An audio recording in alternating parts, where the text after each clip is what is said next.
recently attended a group that had a focal point of NDE, which is also known as near-death experiences.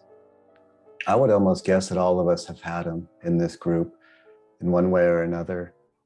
And what I heard in the group, not this one, but the other group, the NDE group, was a lot of the people wanted to get back to that place that felt calm and, as you say, this sort of timeless place where there's this all our senses are alive. And then when these people returned here, it was like the senses were deadened, and everybody has this belief of this thing we call reality. And it was really frustrating and challenging to be here, and these people wanted to be there again, where they didn't have to attend to this reality and all of its conditions, if you will. Yeah. And so for me, what I heard you say, Joel, and maybe a little bit of what Janice was saying, is that there is no other place, that these people don't have to go to this other place to experience the divine. It's here already.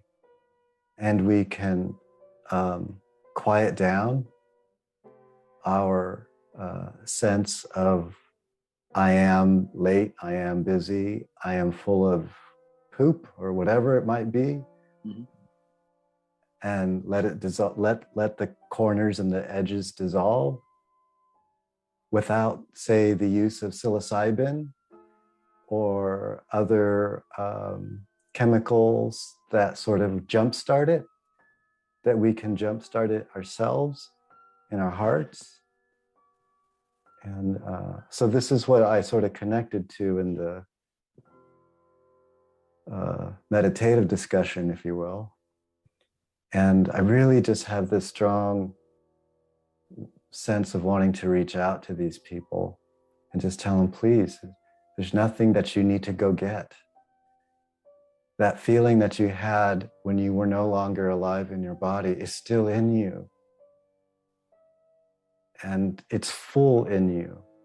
And this not knowing it, this not knowing how precious we are and how full of divine nature we are, it is easy to disconnect, because reality doesn't reinforce divine nature. Reality reinforces get your butt up and get on the treadmill and do it again and again and again. And I'm kind of tired of that messaging.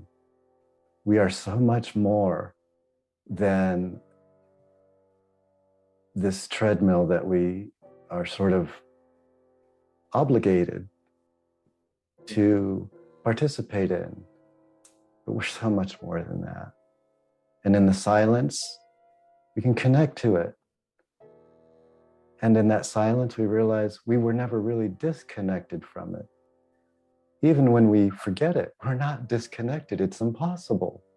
It's the only thing that, for lack of a better term, it's the only thing that is real. And everything else that we subscribe to in our daily routine is really full of these temporary situations, which a lot of times are referred to as illusion. And we refer to them as illusion because they're temporary, like a dream. And but nevertheless, it is a divine dream. And I think some of us are waking up while we're in the dream, and we're lucid dreaming. We're here in a lucid state, knowing that this isn't all it. There is something more going on than what meets our optical eyes. And so I'm very grateful for a group that is embarking on, say, a truer dimension of reality, while being in this illusionary dream of reality at the same time. And it's not dual, it's all one.